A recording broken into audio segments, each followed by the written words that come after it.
कहते हैं कि दुनिया में एक बाप ही ऐसा शख्स है जिसके साथ एक बेटी सबसे ज्यादा प्यार और सबसे ज्यादा सेफ फील करती है।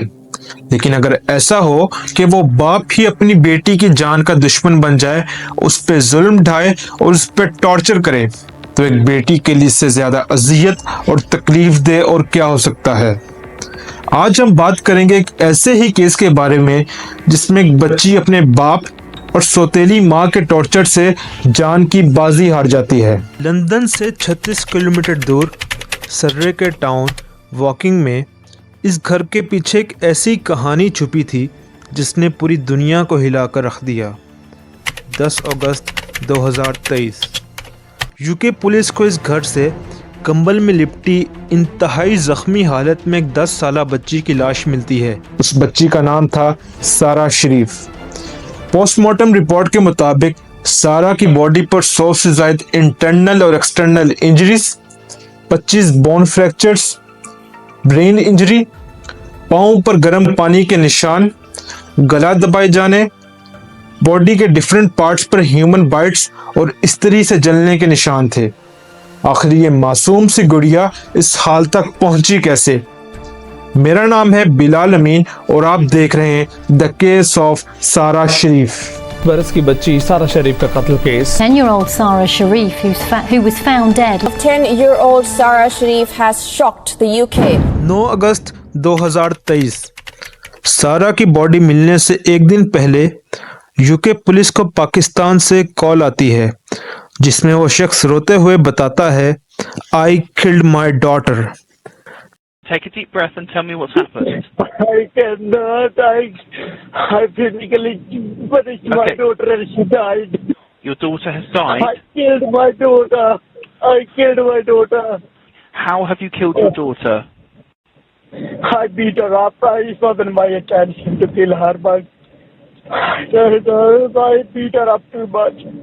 ये शख्स कोई और नहीं, सारा का फादर उरफान शरीफ था। उरफान पुलिस को बताता है कि उसकी इंटेंशन अपनी बेटी को मारने की नहीं थी, वो बस उसको लीगली पनिश कर रहा था।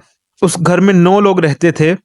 सारा का father Urfan Sharif who worked as a taxi driver, her step mother बिनिश Batool, Sara's 5 siblings and Urfan Sharif's brother यानी Sara's uncle Faisal Malik who was a university student and worked part time at McDonald's। सारा जिसकी उम्र सिर्फ 10 साल थी, वो पिछले 2 सालों से अपने बाप और सौतेली माँ के टॉर्चर को बर्दाश्त कर रही थी। उरफान डिसिप्लिन के नाम पर अपनी बेटी पर शदीद तशद्दुद करता। पेरेंट्स डिसिप्लिन के लिए अपने बच्चों पर सख्ती करते हैं, लेकिन इस तरह का सलूक तो कोई जानवरों के साथ भी नहीं कर सकता। उरफान और बिनिश सारा पर शदीद तशद्दुद करते, उसे एक स्लेव की तरह ट्रीट करते। At the time of death उसकी बॉडी पर 25 फ्रैक्चर्स और 100 से ज़ायद इंजरीज थी। पुलिस को घर से एक मेटल की रॉड, बेल्ट और एक रस्सी मिली जिससे बांध कर वो सारा को मारते। Police also discovered a plastic bag जिसे उसके फेस पर डालकर टॉर्चर किया जाता and they found a bat with Sara's blood on it. Can you just imagine कि वो बच्ची किस दर्द से गुजरी होगी। ये सब कुछ उरफान के भाई मलिक फैसल के सामने होता रहा और उसने एक दफ़ा भी उन्हें रोकने की कोशिश नहीं की और ना किसी को बताया, which makes him complicit in this crime. सारा ये सब 2 साल तक बर्दाश्त करती रही और 8 अगस्त 2023 को ये नन्ही सी जान इस दुनिया से चली जाती है। इंस्टेड ऑफ कॉलिंग एम्बुलेंस, सारा के डेथ के 1 घंटे बाद ही बिनिश पाकिस्तान की टिकट्स बुक करने के लिए अपने एजेंट को कॉल करती है। Where in Pakistan you want to go, ma'am? Islamabad Yeah. And from which airport? and whichever one it is. Okay. Your travel dates, please. Early as possible tomorrow.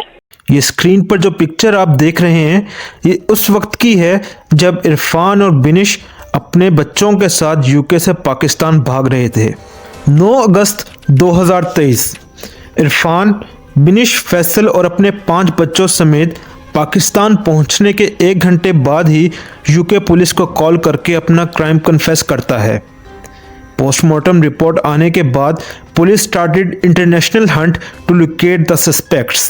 Irfan Sharif साल 2001 में पाकिस्तान से यूके स्टडी वीज़ा पर आया था और वहां as a taxi driver काम करता था। उसकी मुलाकात ओगला नामी एक पोलिश खातून से होती है। Year 2009 they both got married and had a son in 2010। Pakistani media के मुताबिक इरफान की यूके आने से कबल अपने मामू की बेटी के साथ शादी हुई थी, but he divorced her after marrying ओगला। 11 जनवरी 2013 सारा शरीफ का जन्म होता है।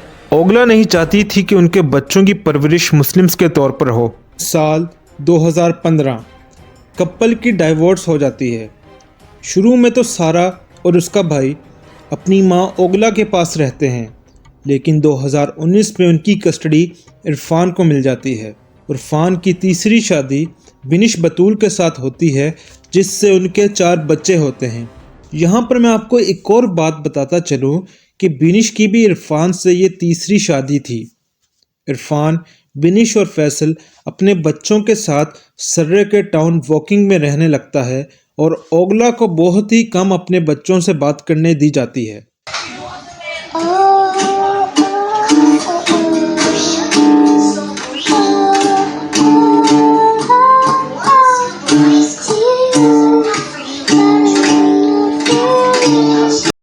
सारा को सिंगिंग का बहुत शौक था। According to her school teacher, she was the most active student in class. वो हमेशा दूसरे बच्चों की प्लेग्राउंड में मदद करती। उसकी स्कूल फ्रेंड ने कहा कि एक मर्तबा उसने सारा के फेस पर लगी चोट के बारे में पूछा तो उसने कहा कि वो साइकिल से गिर गई थी। इस बात का अंदाज़ा आप इस बात से भी लगा सकते हैं कि Sara was forcefully compelled to wear hijab just to hide her injuries. Sara की इंजरीज को देखकर उसके स्कूल ने भी इस बारे Surrey country council social services को रिपोर्ट किया।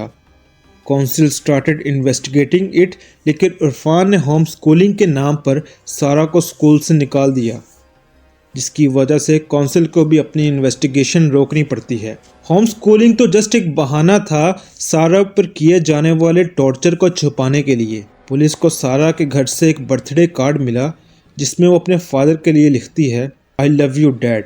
उसने एक स्टोरी भी लिखी in which she referred her step mother बिनिश Batool as a princess. 15 अगस्त 2023 पाकिस्तान पुलिस को इंटरपोल की तरफ से अलर्ट कर दिया जाता है और सस्पेक्ट्स को ढूंढने के लिए मुल्क भर में तलाश शुरू हो जाती है।